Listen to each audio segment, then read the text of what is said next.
You're listening to an archived Cabral Concept podcast. After listening to this show, check out the most up-to-date podcasts available at stephencabral.com/podcasts or search directly on iTunes. And now, welcome to the Cabral Concept, where board-certified naturopath and integrative health practitioner Dr. Stephen Cabral shares how he was diagnosed at the age of 17 with a life-altering illness and given no hope for recovery. It was only after studying and traveling all over the world did he discover how to combine ancient Ayurvedic healing practices with state-of-the-art naturopathic and functional medicine to fully rebalance the body and re-energize it with life. It's time to discover how to get well, lose weight, and finally feel alive again. And now, here's your host, Dr. Stephen Cabral.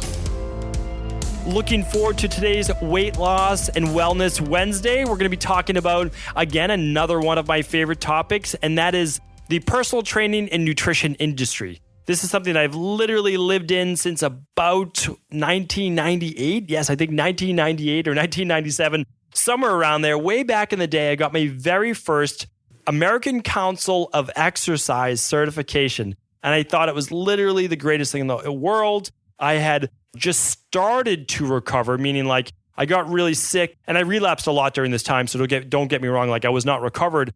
But I found a little home in exercise. And when I exercised, I overdid it and I would get sick again. But when I exercised, I felt this endorphin rush. And even just for a half hour to an hour, I felt good again. And I never planned that my life was going to revolve around this health and fitness industry. But when you go through a life-changing event, sometimes your career path and sometimes your life path chooses you.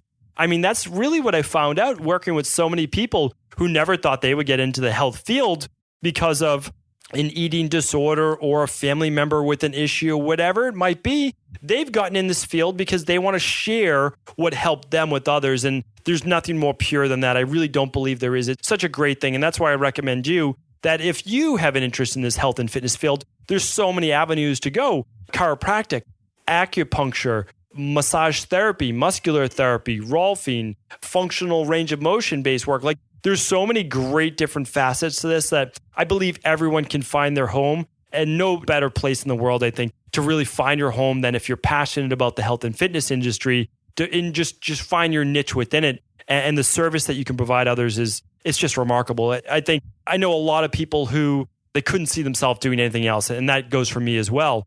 But from my time, I believe around, let's say 2003, 2004, right around then, and until present day, I've literally had the pleasure of hiring and training more than 100 personal trainers. Like I legitimately have hired them, trained them, and been able to watch them grow under some tutelage. And it's a part of what I love to do. And hopefully I'll always be able to do that. I'll always be able to teach, always be able to certify, always be able to train. And from 2010 to 2014, I actually certified and coached over 600 personal trainers online. And the only reason I'm kind of mentioning all of this to you is that I've lived in this health and fitness industry for about 20 years now. And I've seen it evolve over the years. But I'll also tell you that just knowing this industry inside and out, it's not always what you would think. Meaning that people believe that personal trainers, nutritionists, naturopaths, that people in this health field, so I don't want to just single out personal trainers, that they get it right all the time, that this comes easy to them, that they always know like what their goal weight is and they're always achieving it. They always know what their workouts are, all of these things. And I would just want to pull kind of the curtains back for a moment and just let you know that I've seen it all. I've seen a lot of personal trainers that I've worked with personally because I honestly, before I even got started with personal training, I was certified as a nutritionist. And I then found a niche within the actual fitness industry as a nutritionist for a lot of the biggest personal trainers out there. A lot of the strength coaches would send their athletes to me, or celebrities I would work with their nutrition, especially when they came to town in Boston. And it was a great little niche. But what I found was there's a lot of personal trainers who struggle with what they eat. A lot of them have eating disorders. And it's things that they don't like to share with others because they think that people will see them in a different light. I actually believe, and I believe right now, that if you're a personal trainer, you're a nutritionist, you're a health coach, and you struggle with anything, I'm telling you right now, share that with people. If you feel ready, don't share it until you're ready. But when you feel ready, try to share that with someone else. I'm telling you right now, no one's going to look down upon you for that. I honestly believe they're going to commend you for coming out with it. You seem like a real person because you have the same struggles as others. And that's what I want to talk about. When I titled this, what personal trainers and nutritionists really eat when no one's watching, I want you to know they struggle with food the same exact way. Their exercise might be on point, like it might be great, and that's because they're doing so much research into like what the best exercises are. They're always experimenting with different programs because they love it. It's legitimately fun for them. I can remember specifically when I worked at some really big health clubs in the early 2000s that I was amongst my peers of like 50 other personal trainers in like 2001, 2002, 2003. I know that for sure, those 3 years. And we worked out in groups of like 4 or 5 of us. I can remember the guys that I worked out with, and they were just amazing workouts. We would share knowledge. We would make up exercises. And I really felt that we were just kind of pushing our craft to that next level, and I loved it. But when it came to nutrition, it was a different story. And I saw people struggle. I saw a lot of personal trainers, a lot of them guys, eat a lot of fast food. They were trying to gain weight to either put on muscle. They didn't know how to do it cleanly. They were eating this fast food, and it was actually making them lethargic. It was making their skin break out. There was a lot of issues surrounding that. I can remember a few guys in particular. I work with a lot of women, and a lot of women that I was working with as personal trainers struggled with body image. Again, this goes for men as well. Don't get me wrong. There's no kind of sexism here or anything like that. I can just share you from my own personal experience working with people that you think, they have it all figured out.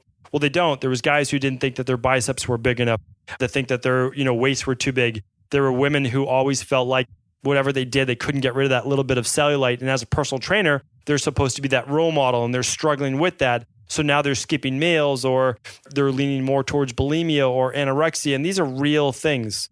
Personal trainers, what I'm sharing with you, struggle with the same exact issues with body image as others. But also, even more important than that, even if we don't want to go to that level, they have the same difficulty building muscle, some of the guys, and girls as well. I work with a lot of women who want to put on muscle too. But they also struggle with the same inability to lose weight, meaning they're real people just like you. So what do? Knowing that they have to be on their game, that they want other people to believe in them, and they want to practice what they preach. Well, that's what I want to share with you right now. Even though they have the same struggles with bodies, same struggles with willpower, and the same struggles with what to even do, because they're not always the best in that field. They're not always keeping up. Keep in mind that textbooks are some of the worst places to get real world information. Again, I've read them, and I can say that from experience. Real world information comes from practitioners. And I'm sharing that, no bigger episode than tomorrow's Training Thursday on real world interval training. I'm telling you right now, check out that show. But today, what we're talking about right now is if personal trainers and nutritionists and naturopaths and every person in the health industry struggle with the same things that you do, how do they overcome it? Well, the difference is this.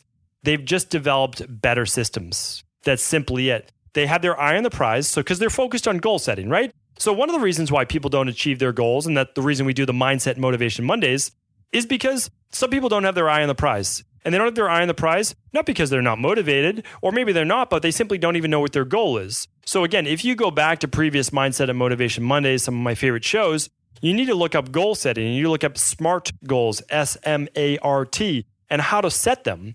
So if you're not looking at these specific measurable goals, then you never know what you're actually shooting for. So the first thing we do when a body transformation client comes into our studios is that we say to them, okay, well, let's get really specific on your goals. They say, okay, I want to lose weight. Like, okay, well, how much weight do you want to lose? Like, I don't really know. And like, well, how much do you weigh now? And we'll go into that. Again, this isn't for everybody. Some people don't like to talk about their weight. We're okay with that. We're very respectful of that as well. But there's a lot of people say, well, I felt my best at 145. And this might be a woman who came in and she was 176. So we'll say, okay, well, we need to help you lose, 31 pounds or so? If my math's right. Again, I can't talk and do math at the same time. But we need to help you lose 31 pounds. And they say, okay, yeah, 31 pounds is the goal. And we say, okay, well, here's the thing. We help people lose about 5 pounds their first week, 3 to 5 pounds their second week, and then we help them lose at least 1% of body weight per week. That's the minimum. That's what we look towards. So that's what we expect you to lose as well. So if we're looking at that time frame, we can help the average person, or this person will just say, lose about 6 to 10 pounds per month. So that person's goal is very achievable within about 3 to 4 months. And so that's when we can start actually breaking down the specific parameters of their goals. But what I want to say to you is that personal trainers have just gotten good at this because they do it all the time for their clients. So you just kind of need to have your goal locked on. And then I want to share with you some of these systems right now for personal trainers, how they're helping people and helping themselves achieve their own goals. Okay, so in terms of nutrition, again, we know that personal trainers, nutritionists, natural health practitioners are struggling with the same willpower, the same issues around body image, all of those different things, and they love the same foods as you. Personal trainers, maybe more than most, love more food than other people or love these cheat foods. And the reason is sometimes they I have to exercise because I love these foods so much. I'm going to get into that in a moment. So one of the big things that personal trainers have figured out is meal prep, right? So meal prep is just this huge phenomenon, which I know has been going on forever. It's literally been going on since at least bodybuilders have been doing it for fitness competitions because they know how important it is to have their meals ready to go. So although I'm not a big meal prep for 2 days later, I don't have a problem with if you're doing it from the night before. I'll go into why I don't like leftovers 2 days later, 3 days later, because the bacterial buildup, the dead food, that type of thing that isn't good for digestion. It actually slows your digestion, creates more mucus in the body, but we'll talk about that in the future. But meal prep, you can meal prep a lot of things, meaning you can have things bagged, you can have them ready to go. I've shared on Instagram before. If you're not on there, go to instagram.com/Stephen Cabral. Check out all my different posts on that. I leave a lot of individual posts. For smoothies, you could just put a cup of spinach, a cup of wild blueberries. You could put in a tablespoon of flax seeds in a Ziploc or a glass container, keep it in your freezer, keep it in your refrigerator, and then you could put in your 2 scoops of your all-in-one powder. You could throw in that whole mixture the next day, and you could just put in your water or a little almond milk or a little coconut, whatever you want to do. And then you're prepped, you're ready to go, and you can make your smoothie within about a minute. That's it. And then you can take it right out the door. So a lot of personal trainers, they do meal prep with their meals, meaning that they get their lunch and their dinner and all of their meals ready the night before. They get their smoothies ready. And the reason they do that is a lot of people don't know this, but personal trainers are working from 5 a.m. till about 8 p.m. It's a very hard job. A lot of people think it's glamorous. And when you get good at it and you build a following, then you can actually make a good living, no doubt about it. But also then you can have more normal hours. But in the beginning, you're struggling to find clients, you're struggling to work. And it's worth it. So if you're a personal trainer out there, it's worth it. Stick with it. It's one of the best industries in the world. It will always have a big part of my heart. Love it, without a doubt. I still do a half day a week. I'm training clients simply because I absolutely love it. I do that every Tuesday, half day, 7 a.m. till about lunch. And I love it. I just love connecting with my body transformation clients. Love staying in it because I want to be able to provide things like tomorrow's Training Thursday with you. And I need to stay in it. I need to stay in the real world. I need to stay connected to people. For the most part, I just love it. It's a part of me and I can't ever give it up. So the big thing is this. They prep their meals. They're going to be ready to go. They're putting them in Tupperware. They're putting them in glass, as I prefer, those types of things. And they have their breakfast. They have their lunch. They have their dinner. They have their mid-afternoon snack. They have all their snacks ready to go. And the other thing that personal trainers do is they always have a bottle of an all-in-one powder. We use the Daily Nutritional Support Powder. Everyone, basically. My personal trainers use that. Or they may use a protein powder of their choice. So they always have a shaker bottle and they always have a little thing of protein. And the reason they have that is because they know that if they're ever on the run or they can't get out for lunch or whatever it might be, they always have their protein powder ready to go. And that will prevent them from making a poor food choice. So again, it's about systems. That's why I recommend. And that's also why, again, you can use any powder in the world. Honestly, just keep in mind, whenever I say Daily Nutritional Support Powder, is because what I use myself, what I use in my practice, what I believe in. We made it small enough that you could put in your car, you could put it in office, it fits in a drawer. It's tiny, but it will last you 2 weeks at one shake a day. So what people do though is they just have them ready to go. And that means if you're hungry mid-afternoon and you don't always do a snack, but you're hungry then, well, you could grab something from the vending machine. You could go to Starbucks and get another coffee and a muffin, but you know that's not good for you. You know it's not good for your health. You know it's not good for your diet. You know it's not good for your body. So what you do is you keep a little blender bottle, you keep a little glass mason jar, whatever you want, and you just put in 2 scoops, you shake it up with water, and you literally have a meal right there with all your vitamins, all your minerals, all your protein, your amino acids. And then if you're able to, you could have some nuts on the side, or you could have just a cup of fruit, cup of berries. That's pretty easy to get. These are easy things. You could also do, if you wanted to, like hummus and celery or carrots or a little bit of guacamole and vegetables cut up. Really nice, really simple. These are easy things to do. You can keep right at your desk. So those are some of the things that personal trainers do. They're really good at meal prep. They're really good at planning out their next day meals and the week's worth of meals, which you should do as well if body transformation is a goal of yours. But I'll tell you one thing as well. Very few personal trainers count their calories, okay? They count the foods that they're eating, meaning they look at it, they eyeball it, but they've just gotten accustomed to knowing what whole foods are and look like. So, and again, this is really important because I work with personal trainers, doctors, competitors, all these different things. The only people counting the calories and the only people I have count calories are people basically in competition. So if they're trying to make weight for something, that's about it. Or bodybuilders or fitness competitors looking to get down a certain percentage of body fat. But that's literally about it. Most personal trainers I know, they're looking at their protein, of course, their eggs, their meat, their fish, or their vegan-based proteins like chickpeas, black beans, whatever it might be. And then they're looking at their vegetables at the meal. And of course, they're trying to get 1 to 2 cups of vegetables. And you know what a vegetable is, one of those brightly colored things. And then they're looking at their starches. They're looking at sweet potatoes, yams, brown rice, and oatmeal. And for the most part, those are the safe starches that a lot of personal trainers are eating. Now, some don't do any grains at all. So they're doing root vegetables like the plantains or the yucca or sweet potatoes or yams or potatoes. So that's great as well. But I'll tell you right now, very few personal trainers that I know eliminate starches completely, meaning they all do some type of sweet potato or something like that, even if it's just one meal. And here's the reason why. That they're on their feet for so long and they're so active, they need the energy and they know that. So that's why very few do low carb 100% of the time. Some personal trainers do low carb 80% of the time, or they might even do keto, very low carb 80% of the time, 90% of the time at the most. But none do it 100% of the time. Very, very few. Again, there's always an exception to every rule. And the reason they don't is, again, they know that their energy requirements, and if they get lean enough, so again, it kind of depends on how lean you are as well. There's so many exceptions to this rule. I don't want to say that it's steadfast. But most are eating some fruit after their workouts, okay, whether it's a banana or something like that in their smoothie, or they're doing some yams or things like that. So just keep that in mind. Always watch rather than just listen. Okay? Watch what the nutritionist eats. Watch what the personal trainers eat, because it's not always what they preach, right? It's very, very different. And that's because maybe a little bit more active. And so that's important to look at as well. How active are you? So now the last thing I have to share with you is this.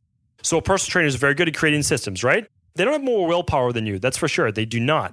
What they have, though, is the discipline to the system. That's it. They still love the same foods, which I want to talk about now. But what they've done is they've just meal prepped their next day. They know where they're going out to eat, or they bring their own food. Everything's packaged up. Some personal trainers literally bring in a dozen hard-boiled eggs for the week, and they keep them in the refrigerator at work.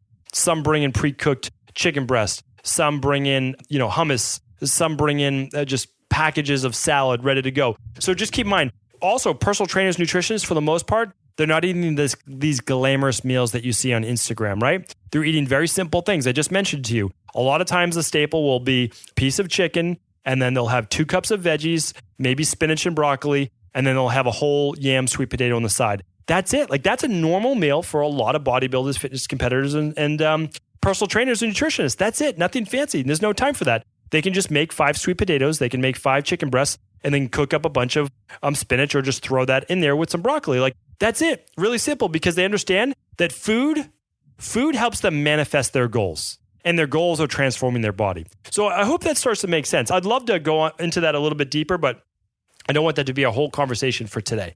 And again, when I mention chicken, if you're a vegetarian, substitute fish, or substitute a couple hard-boiled eggs if you'd like, or soft-boiled eggs, which is more of what I prefer.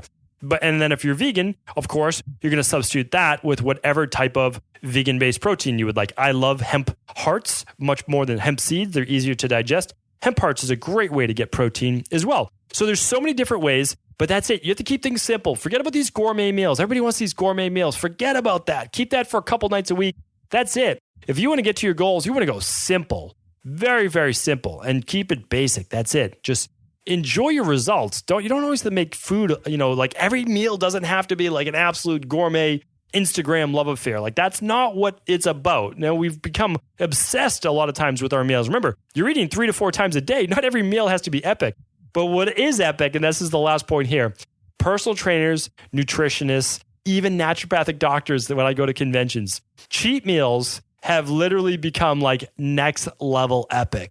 So I will see a lot of personal trainers, especially not always women. Women are a little bit more, I don't know, reserved or knowledgeable in this area, but they won't cheat the whole day. I've been in with a lot of guys And literally one day a week just becomes just an epic day of eating. It starts with I don't even know, donuts in the morning. And then it's a big sandwich and fries at lunch. And then dinner might be pizza and alcohol. That's a full day. I won't do that. Maybe back in my early 20s or mid 20s, that might have been a possibility. But I don't know if I could get away with it or really want to do that anymore.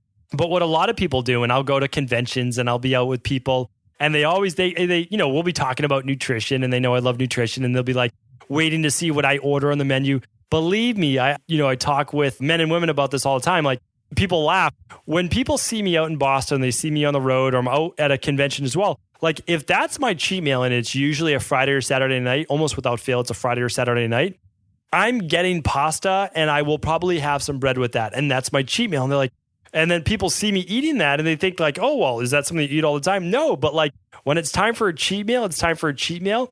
And I just enjoy that. I really enjoy it. I get it out of my system. I might even have dessert afterwards. Usually not a whole dessert, but I might have the whole dessert if I want it. It's my cheat meal. And then that's it. I'm done. I've got it out of my system. I enjoyed it. I probably didn't feel great right when I finished it, but I felt fantastic when I was eating it. And that's kind of what matters. Again, I get it out of my system, enjoy it, and then I move on. So I do want to let you know that as good as you can see personal trainers, naturopaths, nutritionists, acupuncturists, you name it, all the people in the health field, they have their moments too. They enjoy foods the same as you, and they are definitely cheating and pigging out on whatever those foods might be at least once per week. A lot of personal trainers might have twice per week as well, just depending, again, on their own body transformation. Again, I've worked with a lot of men, a lot of women, where they can only allow themselves that one time per week, because it does affect their body transformation if it's more than that, because it leads to 2 or 3 days of water weight gain, inflammation. It just literally depends on the person. So the big takeaway from today's show is this, that when personal trainers, when no one's watching, what they're doing is their meal prep. They're spending time on Sunday night, or they're spending time the night before getting their smoothie ready for tomorrow. They're putting a couple scoops of protein powder in some blender bottles to take with them so that they're always ready to go. They have prepackaged nuts, or they have some cut up veggies. They have a container of hummus. They have their lunch ready to go. If they're at work as well, they're going to bring their dinner too, or they know a restaurant or a takeout place nearby where they can get their go-to meal. So they're doing a lot of that meal prep. They're doing a lot of that meal planning. Most personal trainers I know are doing at least 1 to 2 protein shakes or smoothies per day, because they're quick, they're easy, and they're inexpensive. And personal trainers also aren't making a ton of money to be able to always buy all these great organic foods as well. And so again, you can do the same exact thing if that's the position that you find yourself in right now as well. And I think that's really important. I think it's important not to make nutrition like this elitist thing as well. One of the reasons why I made the daily nutritional support powder just $2 per serving is that I know, I wanted to be able to get people for $2 all their multivitamin, their mineral, 15 grams of protein, their antioxidants, everything, if people are on a budget. And then even if they're not, there's no sense in just overspending money if you don't have to. I'm totally like that. I don't want to just waste all of my money, look at it that way. So I'm always trying to be conscious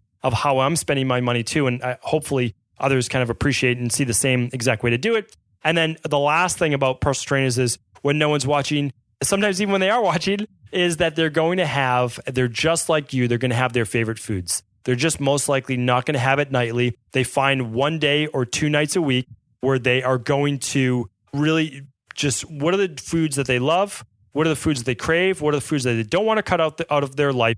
And they're going to really go to town and enjoy that for one meal. But they've also, last point, they've also achieved the body transformation results they're looking for. And that's really important. Meaning that I want you to work hard to get at least through the first 3 weeks with no cheat meals, so that you can get closer to your goal weight. So when you do that one cheat meal a week, it doesn't just throw you off. It helps just recharge you, refire you up, and get you ready then to get back on track to another great week of eating. Hopefully today's show was helpful. This was a topic that someone wrote in on. So of course, if you ever have any topics, feel free to let me know. You can actually just let me know by going to cabralsupportgroup.com. Feel free to join. That's our free Facebook group for positive people who want to make a difference in others' lives, but they want to make a difference in their own life first. They want to transform their body. They want to transform their health.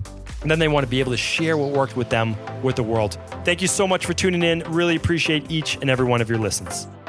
Are you ready to heal yourself and then go on to heal others? If so, the Integrative Health Practitioner Institute can help you discover proven functional medicine protocols that blend the best of 7 different healing disciplines from around the world. I personally share with you the exact handouts and protocols I use in my private practice that enable people to get well, lose the weight, and live longer, stronger.